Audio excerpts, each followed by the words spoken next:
big deal, right? It's a big deal, but it's a slow deal.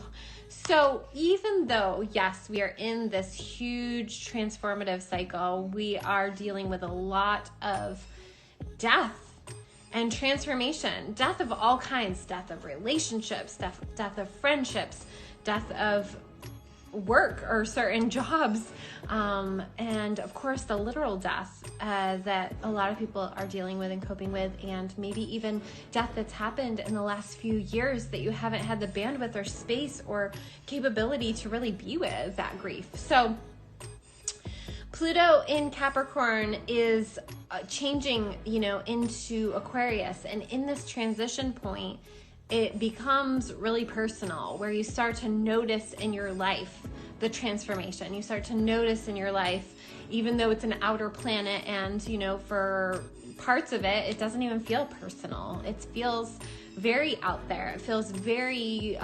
societal or bigger movements over time. I'm going to give you some examples of this from this last cycle, but I want to make it really clear that as this transition is happening, which isn't complete until 2024.